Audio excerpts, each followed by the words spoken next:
Hi guys, welcome back to the channel. So in today's video, we're talking about the basics of food preparedness. After I've done a video a couple of weeks ago and I talked about what does it mean of being a prepper, I've been inundated with emails and messages asking me to do a video and simplify the beginning of food preparedness. Because we all understand that preparedness journey is different to all of us because some of us prepare for more extreme situations than others.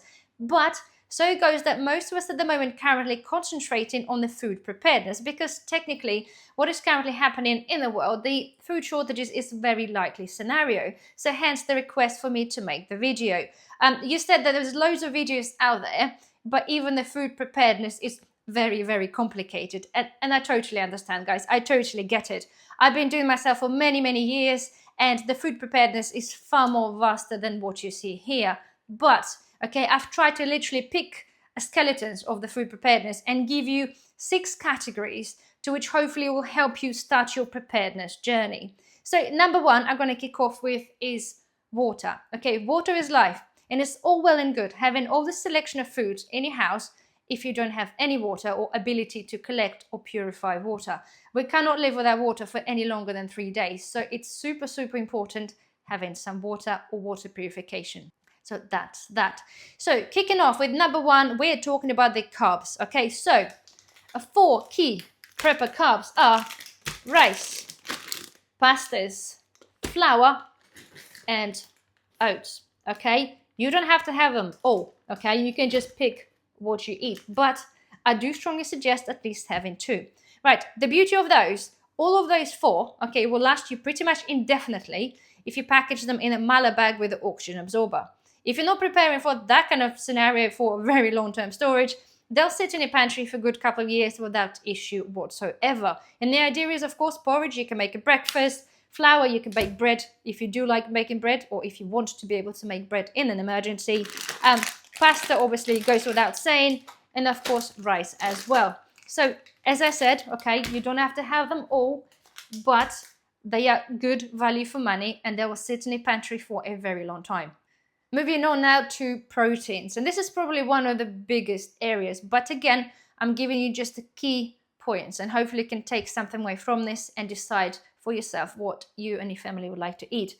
So we have dry proteins and we're talking about the legumes. So we've got the lentils, dry lentils and dried beans. Again, they're a very good thing to have, and the same as the carbs, okay, if you package them in a Mala bag with the oxygen absorber, they'll last you pretty much indefinitely. Of course, you don't have to. Again, if it's not this is your plan to keep this for such a long time, they're still a good thing to have to hand, okay, for an emergency. But, okay, they require water, so there it goes again. And of course, energy to be able to cook them. So, if you're not interested in that, there are tons and tons of beans product available. You can pretty much buy every single type of bean and lentil in a tin form. And again, the date on the tins is generally a couple of years, but tins are really good for really good few years past the date, providing the tin is not bubbled and not rusty. They'll be good to go for years. So after we covered the beans, the next things we're talking about meat and fish. Okay, and again, the options are vast, right? So for somebody who's only interested in pre-prepared meat, there are plenty of things like this. So we've got the beef and onion, we've got stewed steak. You can have chicken and creamy sauce, that kind of thing. Plenty of them available. They are approximately a couple of pounds for the tin now, but they're very good for somebody who's just wanting to have ready-made meals that require very little cooking. In fact, you can actually eat them cold, which will be absolutely fine. Maybe a bit unpleasant, but it is a-okay. And then, of course, we're moving on to processed meats. Something a bit more hearty, but a little bit more unhealthy, but they have even longer shelf life. Okay, we're talking about the bacon grill. This is like expires 2029, and I bought this, I think, a couple of years back, so really long shelf life. And things like Spam. This is probably one of the key things that people as a preppers just stock somewhere behind the settee just in case. But they are the more unhealthy versions, but a really good version to have just in case. And then, of course, we're moving on to fish. There's tons of options of fish available. We have tuna, we have salmon, we have crab. Not a fish, shellfish, I understand. We have some anchovies, we have mackerel. They come in sunflower oil, they come in different tomato sauces. The possibilities are endless. So this is your time really to pick what you and your family eat. So if none of your family eats fish, then it's pointless buying fish.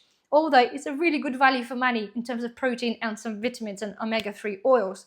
But if your family doesn't eat them and just won't eat them even if you're starving, then no point. Just concentrating and pick something that you prefer to eat.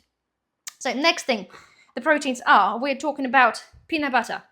Peanut butter is very good. It's easily digestible, it's full of fat, it's full of oils, and it's very good. And it's a very good prepper item to have in your cupboard. Again, you can have this on toast, you can have it with a cracker, it's got a lot going for it. Again, peanut butter in this kind of form will last you a good couple of years past the date. What's going to start happening after a while is you're going to start separating. So the oil will rise to the top and the peanut butter will sink to the bottom, but you can still mix this together. It's not a big deal. After about 5, maybe 6 years, it'll start to smell a bit funny sometimes in certain brands, but it is still acceptable and still okay to eat. If you're not interested in the pre-made peanut butter, you can buy yourself a peanut butter powder. Anything in the powdered form will last you far longer, okay, in your pantry cupboard because you can repackage that yourself, okay? You can put that peanut butter in Milo bag with oxygen absorber. Again, it will sit there for many, many years because this one here specifically, or many of the dry ones, have their fat content removed, or majority. In fact, this is what really spoils our products in the long-term food storage. So by having this fat removed, that peanut butter can sit in my pantry for many, many years. Next thing, it's powdered milk. Okay, it's no-brainer really for your hot beverages if you do consume them, and of course, making milk. Skimmed milk powder lasts far better than the full-fat milk. Have to be careful when you purchase one. Make sure if your milk comes in a plastic tub, like a Marvel, not plastic, sorry, cardboard tube, okay, I strongly suggest repackaging that, okay? Again, of course, depending how many years you're planning to keep that. If it's only a year or two, leave it as it is. For longer term, I strongly suggest to put this either vacuum packet or Milo bag with oxygen absorber. So I've got the skimmed milk powder here, comes in a little plastic bag here. I'm happy with that sitting in my pantry for a couple of years without repackaging that. So this kind of summarizes our protein. Again, all right, choices are there, but I strongly suggest having option of few. If you don't like peanut butter, absolutely fine. There's no point doing that. But as long as you get your mains from either fish or meat, you're good to go. Next thing, we have tinned, let me get this out of the way. We have tinned fruits and vegetables, and we have dried fruits and vegetables.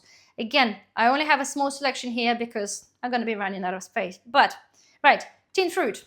You can buy pretty much anything you want, and it's still fairly inexpensive. Well, majority of them are. Again, choose what your family like to eat.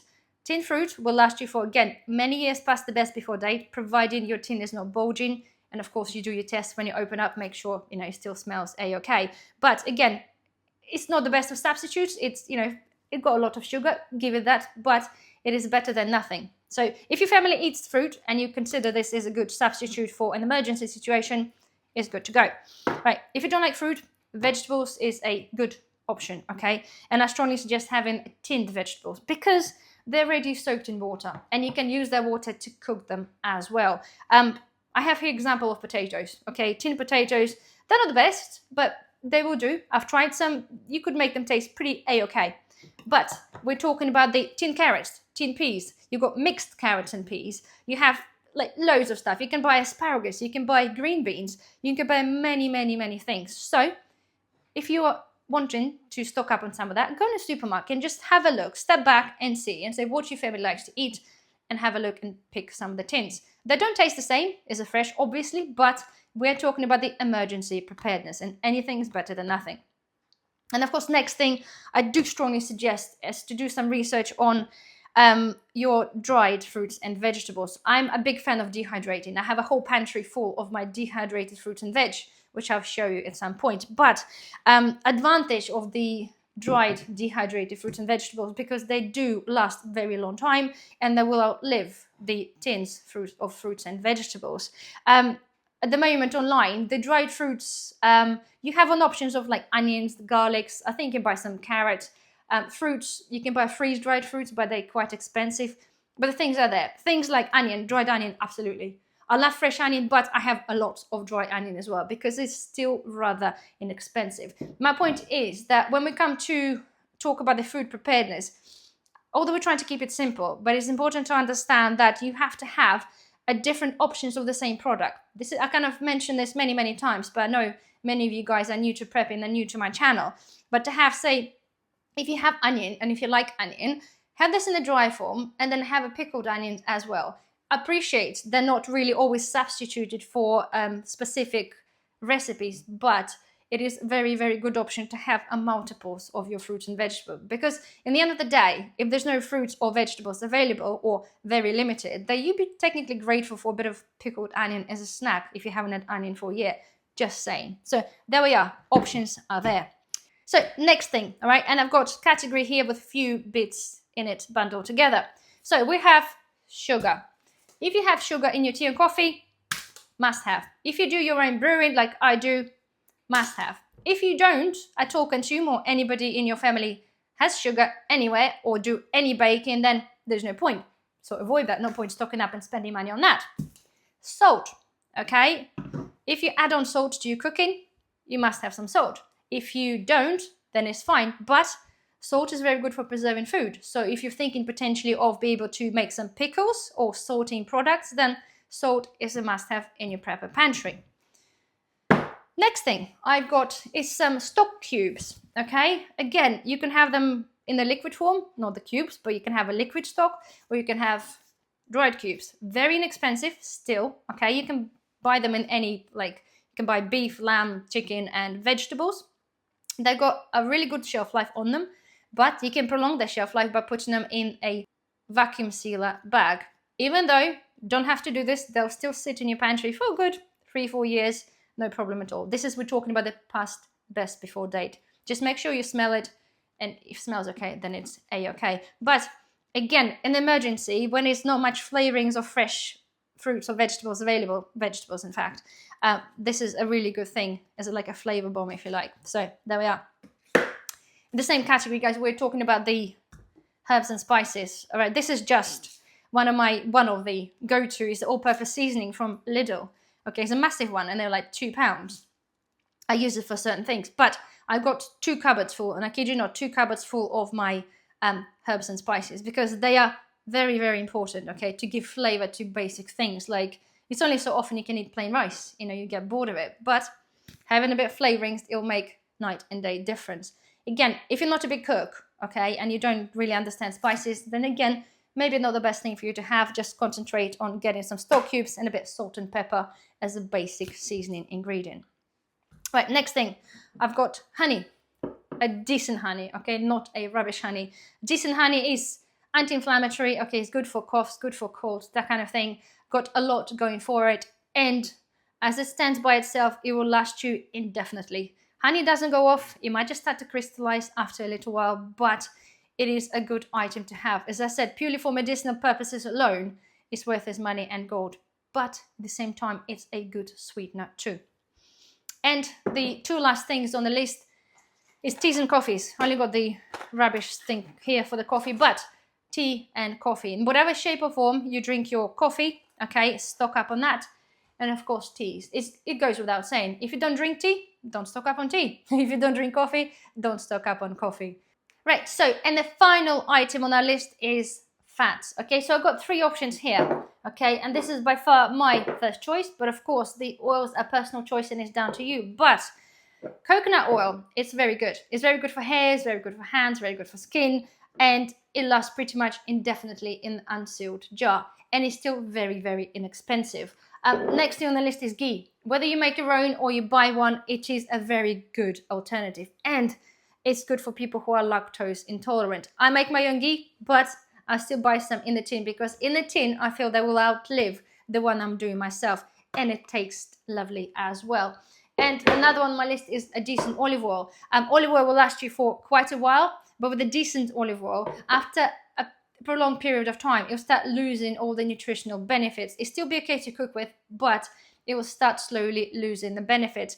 Again, you don't have to stock up on olive oil. Okay, you can stock up on other oils, but we do know the seed oils are not particularly that good for us. So if you do kind of thinking of doing this for the short-term preparedness, then I suggest just buying the olive oil. If you want to invest more in the long term, and we're not all can afford to buy tons of very expensive olive oil, then do consider maybe either budget olive oil or different oils of your choice. But that's basically it. So anyway, guys, hopefully you kind of find this useful. Again, just to point out, this is not all of the food preparedness. There's so much more to it, but I wanted to keep it very, very simple and not very intimidating. But things like, we've got the cocoa powder, we have some yeast to be able to make bread, we've got some morale boosters, either be it a chocolate or, a bottle of whiskey, that kind of thing. The whole preparedness thing is so much more complicated, but nonetheless, I've tried to simplify this as much as I could. So my point is to you, okay, if you look at those six categories, you can just pick couple from each and then put this in the back of your cupboard, and hopefully they'll give you a head start in your prepping journey. So anyway, well, I hope you find this video very, very helpful. Please don't forget, guys, thumbs up and subscribe if you're not a subscriber. It really does help the channel a lot. And otherwise, well, thank you for watching. I shall see you in the next video. Bye bye.